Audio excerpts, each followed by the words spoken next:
sound. Okay, Jack, the reason I didn't have any sound was I didn't have my mic turned on, and neither did Scott.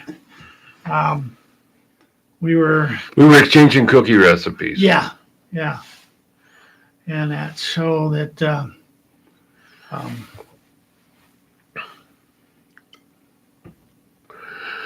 there, I probably shouldn't have said that, but, smiley face, Mr. Dillon, thank you. Smiley face, Mr. Dillon. And that, so, anyway, okay, kids. I got a funny story to tell. Okay. There was a band called Tool, Tool, heavy metal type hard rock, and they do a lot of tongue-in-cheek, quirky stuff. And and before I knew much about them, and before the internet was big, where you could just pretty much look up every single song, the one song of theirs I heard sounded like one of those rallies in Nuremberg. It was in German, the screaming, there were people in the backgrounds chanting, the whole bit. I'm like, wow, this is crazy. And I read in a rock and roll magazine a few years after it came out, the whole song was about the one singer's grandma's sugar cookie recipe.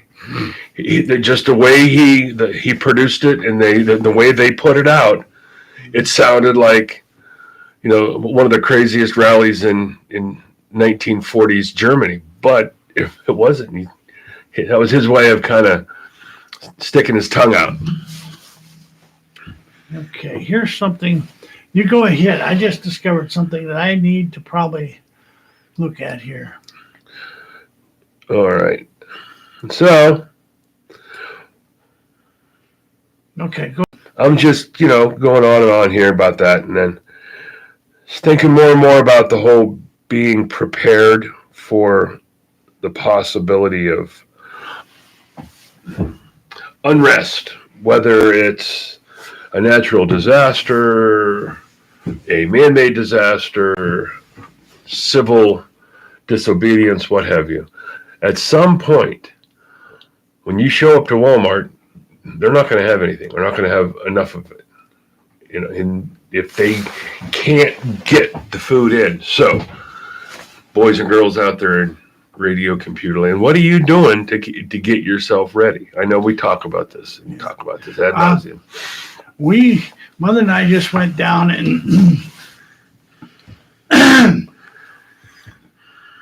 excuse me, just a second. I always try to check out, whenever I go to the grocery store, I always go through the canned food aisle. Like there was, what was it? I forget which grocery store it was. They had Libby vegetables. It's not cheap, but it's you could probably get the generic Walmart brand for 88 cents a can. Well, go ahead, finish. But I mean, 10 for 10, that's $1. Mm-hmm. We went down to has given us, less fortunate. And one of the things that we were going to go to Tops and get some macaroni and cheese because they had it for 10 boxes for $10. Well, we stopped in at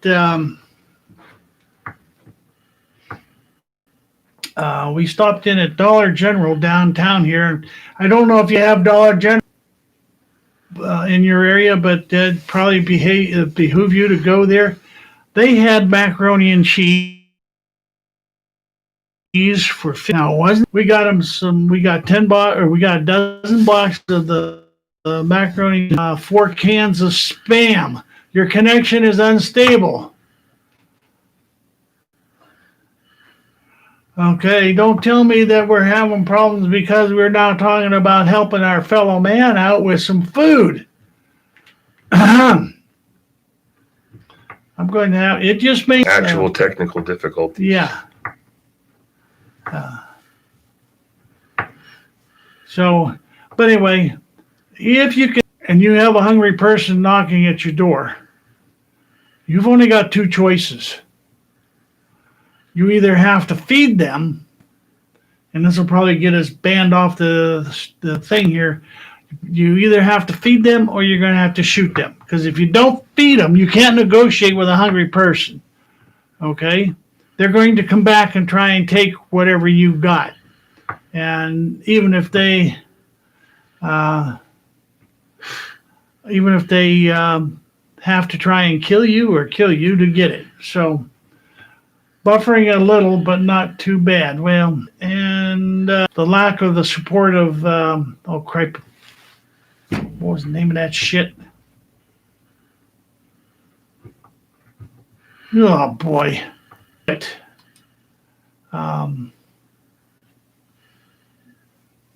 See if I can do a podcast on the media player, and then I will tell you.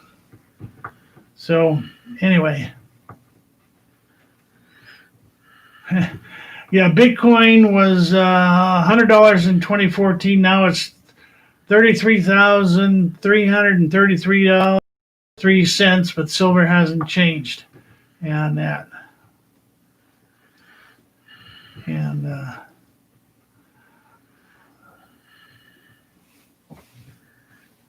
yeah, that's right. If you don't have a lot of money and you can't do it all at one time, just remember, like we've been saying, go in and buy $1 or $2 or $3 or $5, and you will how quickly it adds up. And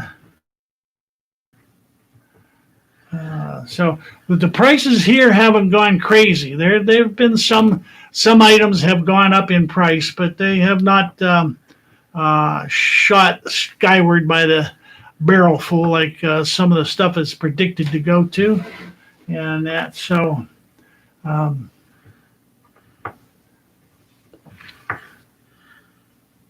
Yeah, you can't feed them. It's like feeding a stray. They just keep coming. Well, yes, they will do that, but then again, you have to make that choice.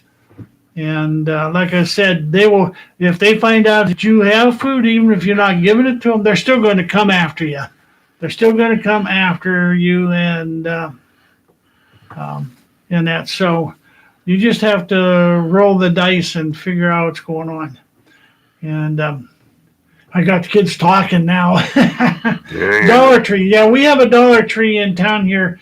We haven't been there for a while, but because the Dollar General is a little easier to get to. And we have Dollar General, we have a dollar store, and then we have the Dollar Tree. Dollar Tree's also, there's Family Dollar. Yeah, Family Dollar, yeah. And so we have places where you can go and you can buy that stuff. And remember, just because it has expiration date on the can or on the box does not mean that once that date gets here that it won't be any good. As long as the can has not been punctured, swelled up in any way, the seal broken on it in any way, it will be good for a long time. Something I've started doing with my own food stash, which, I mean, just makes good sense, is I started going through and, the stuff that we use, like canned vegetables on a regular basis, I'll see, okay, I have X amount. I'll take 2 or 3 out and I'll use them. And then when I go to the store, I'll buy them. Yeah, rotate your stock. Yeah. Yeah. What I try to do though is when I use one, I try to buy 2 more. There you go. Okay, so that I can keep the stock growing. Certainly. And, but we're going to have to make some transfers here pretty soon.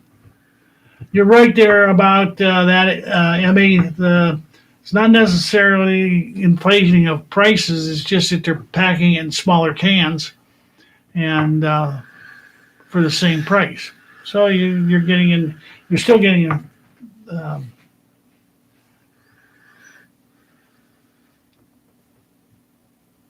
yeah, the one place there has different prices. The Dollar Trees do not. Everything they sell is $1. Yeah, and that's fine because everybody's got $1. Well, maybe not everybody's got $1, but you may have to buy 2 or 3 to get the same as you would from something else. But those 2 or 3 for $3 as compared to $3 or $4 for a bigger can somewhere else might still end up being more for cheaper. Okay, so you have to. Yeah, they used to be called 5 and dimes. I haven't seen one of them in a long time, kiddies. Chemist, y'all like all this talk about shopping? Yes, these are all used to be called 5 and dimes. Okay, yeah, we used to have a J.C. Murphy's, and who was the other one that we had in town? It was right beside J.C. Murphy's, and it was called the other one was called the 5 and Dime. I think that was the name of it, 5 and Dime store. And of course, we're talking kids about 50 years ago now for me. Yeah, Bags of gummy bears. yeah, Just yeah. Jack here says a can of Spam over rice with scrambled eggs is a hell of a meal. Yeah, I have tried the different. There's armor meat. I can't think what they call their meat, but it's like Spam. And then you have canned ham. You got canned Spam, and you got treat, armor treat or whatever. That's it, armor treat. There's about 3 different cans, all packed the same but different labels, and virtually about the same. yeah, I mean, And the quality, the taste of it, either my tastes have changed or whatever, but the taste or the quality of it seems to have improved over the years because I remember having Spam when I was a kid, and it was the most ungodly, awful talking stuff. But of course, that came out for the war effort in World War II, and so yeah. But I still, Mother and I we open a can of Spam every so often, and slice it up, fry it. Put like cheese on it, melt it, put in a couple of slices of bread with some mustard. Not bad at all. And scrambled egg, yeah.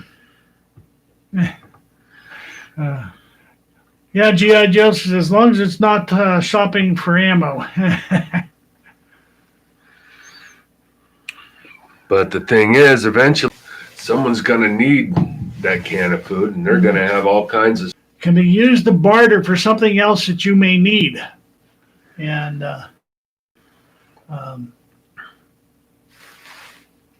let's see. I've noticed that the price of ham has not risen the same as others. Is that because the kill off of pork up in Wisconsin or Michigan, the large wholesale butchering of that they've basically done that and sort of flooded the market with ham and pork. So just probably the best thing to do is get that stuff while you can, because once they get the herds thinned down to where the Chinese say is okay, the price of it's liable to start going up, because then there's going to be a shortage. Just like years ago, shortage of beef in this country, and they started mixing soy bean with burger. I don't know if any of you had any of that. That was probably about 35 years ago. Maybe a little longer. Let's see. Mother and I have been married for 47 years. So this would be our 48th year when June gets here.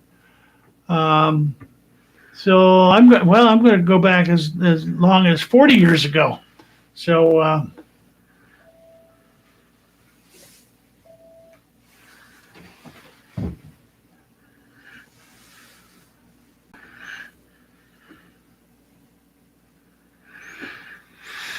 okay. Jack says here, like Daryl said, when I was Young, I hated Spam, but now I love it. Have it for breakfast a lot. Yeah, well, I'm not eating it for breakfast for a lot because I'm saving it for other times to go with rice and other stuff that I have. But I still eat a lot of bacon and eggs. You just can't beat bacon and eggs in a sandwich or Dunkin' or what have you, yes, sir, young man. I've mentioned this before, but I want to bring it up. There was, in my young Boy Scouting days, it was always customary for the Scoutmasters and the Scouts who were hunters. Everybody brought a big slab of deer bologna, and at least 2 or 3 breakfasts throughout our week-long camp, scrambled eggs and deer bologna diced up in it. It doesn't get any better than that. It really doesn't. No. When I was in Boy Scouts, tell you what, one of the best things you ever cooked for us, you were a cobbler king. You could make peach cobbler, blueberry cobbler. This guy's got fingers bigger on bananas. He can roll out some dough and make us a good over open fire and Were you with us down at Gettysburg when I had all those college professors down there? Well, kids were working on their cooking merit badge. And one of the things they had to do was they had to cook a dish or had to cook some food without any cooking utensils. Now, that's pretty damn hard to do. So I took down some frozen bread dough. And seeing how they weren't allowed to have any cooking utensils, I showed them how to use a stick and cook bread. And they said, "Oh, it can't be done." Now I'm talking about a lot of college professors here in this. Their sons in my troop. Must have been 5 or 6 of them. Well, anyway, I said, you take a stick, we cut the bread dough into strips, wrap it around the stick 2 or 3 times, then you put it in the fire or hold it over the fire and just rotate it slowly until it browns up, and it'll cook up and it'll bind to the stick. And then when you're done, you take the stick out, pull it out of the center, and you butter the outside. And yum yum yum. Well, the kids, they did okay. They weren't too much work for them. But the college professors kept coming back for more. They couldn't get enough of it. They thought it was the greatest thing that they had ever eaten. And I said, well, see, that's what you need to do. You need to learn and go out and cook on an open fire. It makes the food taste a whole bunch different. In the old Boy Scout handbooks, I don't know about it anymore. I haven't seen them in 20 or 25 years, but back in our time together in Scouts, there was a whole section for wilderness survival, and one of which was either, I think it was cooking fish on a stick and bread dough on a stick. Yeah. So, but we got the kids talking about everything. Yeah, Canadian bacon is okay, but here's the thing, guys. I do not trust food that is made from another type of food and then called turkey bacon or whatever. I don't trust that kind of stuff. It is either pure bacon made from pork or it's somebody's nightmare. Now, I've never been one to be fond of manufactured food. Okay.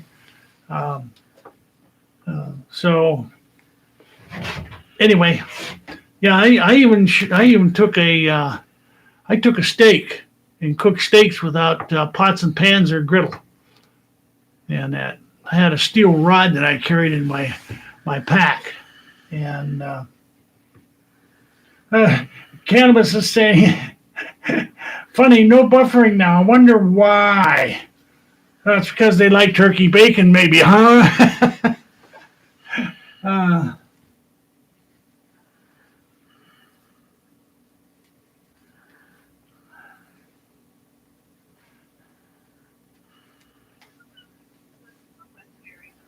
Compares just, yeah.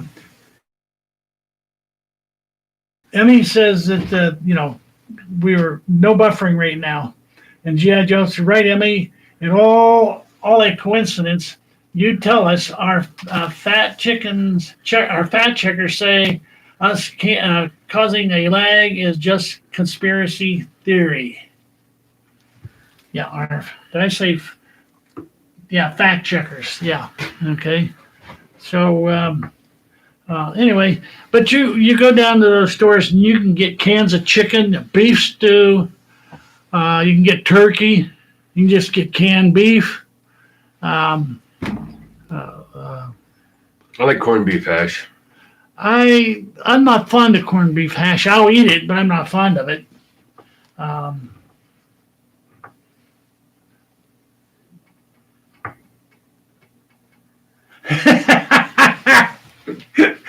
I mean, you are a card there. She says when Oreos and the Doritos run out, most of them will starve. She's talking about our fact checkers.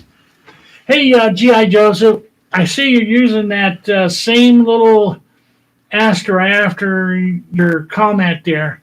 What is that?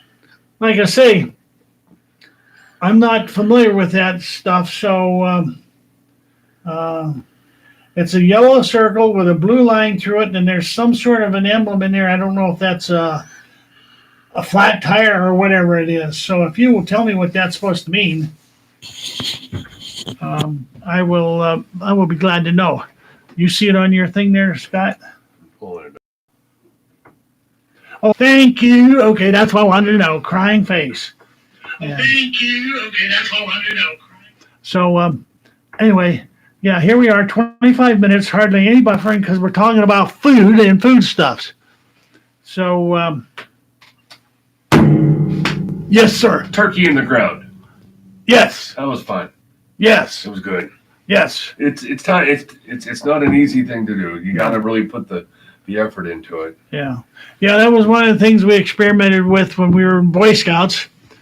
Actually, we did that with our Civil War stuff. Down there at the log cabin. Yeah. And people say, well, how do you do that? Well, what you do is you take a turkey, you wrap it in tin foil. Okay. Multiple layers. Good 3 or 4. Yeah. Good multiple layers of tin foil. You dig a hole in the ground. Now you got to remember this. You put the hole in the ground, and you fill the ground, or put several inches of coals in there, red coals from your fire. You set your turkey in there, and then you drop a few more coals on top. But you also put a couple sticks in there, so that when you put the dirt to cover it, you pull the sticks out so that you have ventilate, so that the coals can get the heat. And it will cook that will stay going there hot enough to cook a turkey, depending on the size of it. How long did it take us? About 3.5 hours? Several hours. Yeah. But the prep work, you have to take your turkey, and it should be thawed. You slather it up with butter and seasoning, and then I'd say 3 to 4 layers of the heavy duty foil. Mm-hmm. But you got to dig that hole, and you got to at the same time get those coals cooking. Good hardwood coal. You could probably use the charcoal. Yeah, you probably could once you got it going, but you got to get it going good. But yeah, if you wake up early and making your coffee, you start putting decent sized pieces of maple and oak and whatnot on the fire, and as it breaks down, then you put that in and cover it up, and wonderful tasting too. It took like 3 of us to get the dangum thing out of the hole. Oh, yeah. It was just so inconvenient. You had one guy on a shovel, another guy had these fireman asbestos mittens on, another guy had a big fork, and we finally got it, and we opened up the foil, and it literally fell apart. It fell apart. And it was, I mean, even the white meat was, you know how the dark meats normally kind of, you put it on your grill and just close the grill and let the moisture from the beer boil out. Mm-hmm. But I don't want to screw up a whole chicken, so I didn't know. Yeah. I'm sure if I really wanted to, I could get on and get the recipe. Well, you know, when we were doing 1812, we were cooking a turkey fire, and we cooked it for. Connection is unstable. What did you guys do out there? You said Canada twice. You said Canadian bacon, and then you talked about being up in Canada. Could be. Same on me. Anyway, while we were up in Canada, doing a reenactment at Fort Erie up there, we had a turkey on a spit. Like I said, we started it by parboiling, and then we put it on the spit and cooked it for hours. Got a nice and toasty brown on the outside and done on the inside, and then we split it with the Canadians, because we were playing Tories with the Canadians, but it was enjoyable. But you know, some of the dumbest questions we got from the spectators that were coming through the camp. Oh God! No, that's just artificial. Does it hurt when you get shot? Yeah, and the one they said, "Is that a real turkey?" And I said, "Yeah." And they said, "Are you really going to eat that?" Well, I wouldn't be standing here wasting my time cooking it if I wasn't going to eat it. I mean, I am not cannibalistic yet to where I'm going to eat my meat raw. But very soon. So, but you know, the things that these people would ask, and you would think that they would know better because of supposedly their intelligence level. Whoop. What were you drinking? Water. Oh, well, then give me some more. I got to scurry outside.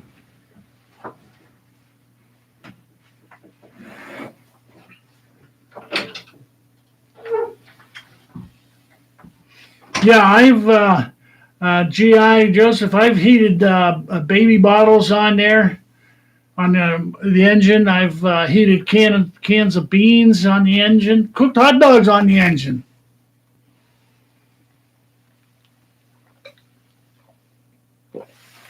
And that. So I mean, there's always ways to get yourself fed. You just have to be able to use your imagination and how to do that. And not get yourself well, one thing about it is if you got a weak stomach, you're going to have to get over the idea of a weak stomach. Okay. But I've tried some of the canned chicken. My wife and I made some, used a can of that canned chicken from beautiful. I mean, it was almost as good as fresh chicken. And, I use that canned chicken for making chicken salad sandwiches. Those are perfect. Empty all that liquid out. I give that to the cats, dog, and they think that's just the greatest. Yeah, we didn't get any of this last time, but they have some chicken spread now in cans down there at the dollar store. So the next time we go down there, we'll get some and try that. And something that I used to like, and it wasn't too bad, was what was that stuff in the can? Red Devil? Yeah, potted meat. Yeah, potted. Same meat that they use in the beans and weenies, but it just doesn't taste the same. As a source of protein when you're hungry, it'll do it. Exactly. Something else I've been kind of putting away as I go. It's kind of a luxury item, but you can use it for multiple things. Booze. Booze, yes. And when smoking was very, very popular, barter. Morale booster. Why do you think the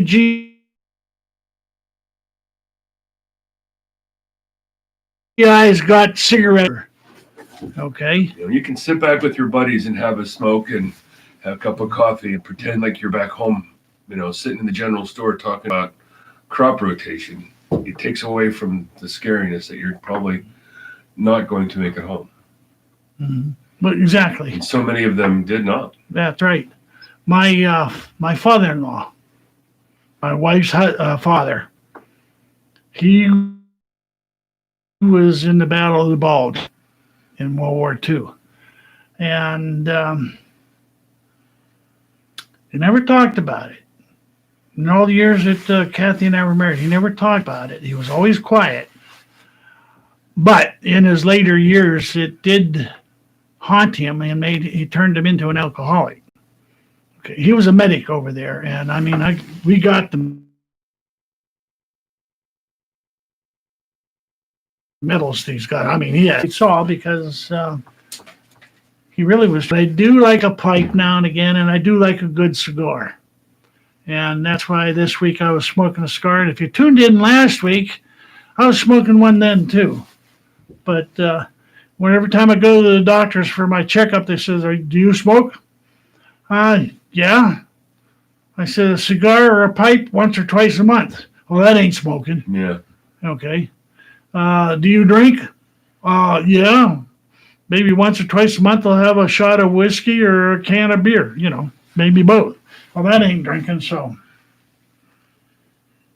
Talk about, Candace said when we started talking about WAR, buffering started. And so, boy, are they being real picky as to what you can say. And I'll tell you what, you people out there at YouTube, do me a favor and send me an email with your address. I'd like to send you a Valentine card because you are so sweet and dear to me. Anyway, you know how to get my email because we put it out over the year many times. So I would just like to send you a Valentine's card to show you my appreciation. Anyhow, so anyway, what are we going to talk about now? We talked about food and covered that pretty comprehensively. Well, I mean, just we can get back into more serious things. G.I. Joseph, when I said the YouTube send me their address, oh, Daryl, lots of luck. Lots. All right. We talked earlier about Nancy Pelosi being sworn in.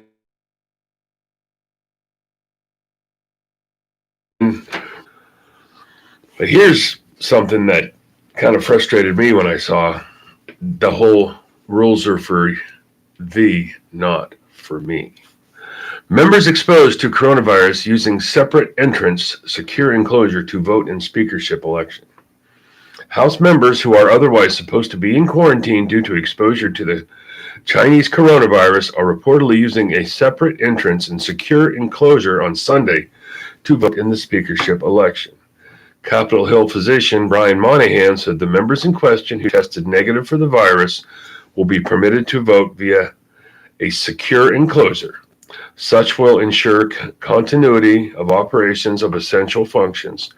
Further, Monahan said they will be permitted to continue work following potential exposure to COVID-19, provided they remain asymptomatic and additional precautions are implemented to protect them and the community. U.S. Rep. Rodney Davis, Republican from Illinois, reportedly called the action shameful, adding that the only reason this is happening is because Speaker Pelosi needs to be re-elected Speaker. News comes as House Speaker Nancy Pelosi, Democrat from California, faces a critical speaker's vote, unable to afford losing many members of her caucus due to the lower chamber's shrinking Democrat majority. Nancy Pelosi's grip on the speakership is so tenuous that she is forcing members exposed to coronavirus to break quarantine and come to the Capitol to vote for her and protect her political power, the senior GOP aide told Breitbart News. So not only is she potentially, telling these people, yeah, I need your votes, please come vote. But how many people do they come in contact with in the process? In the process of getting there. Yeah. That was just, and it goes back, she was one of the politicians caught on video during the lockdown. They had a person open up their beauty shop and she was seen there without wearing a mask. Mm-hmm. All these politicians closing stuff down and then they're seen at the restaurants that they're supposedly closed down, completely disregarding the orders. That's reprehensible to me. I'm going to take a step back in what we were talking about. Am I buffering? No, you're not being buffered. I was just reading to see if we were. Something we forgot to talk about when we were talking about camping and cooking. How to start a fire without matches. Okay? Now, when I was in Boy Scouts, we always had matches. Or some kids had a little bit of steel wool and some of them square 9-volt batteries. Yep. People don't realize this, but it goes. It'll travel the whole length of that steel wool. Now, if you have char cloth on there to get the char cloth going with what we call we call it a bird cage, but what it was small fibers. That char cloth inside the fibers, if you blow on it, would start a fire. Then you put it down there and you put your neck size kindling on there, little twigs, and that. But if you were out there and you don't have, what do you do now, guys? Huh? Anyway, you can take you take a piece of flint, hold it against the flint, and you strike it. Strike the flint. Then it throws a spark on it. The char cloth will start to glow. You put it in your bird cage and you gently blow on it.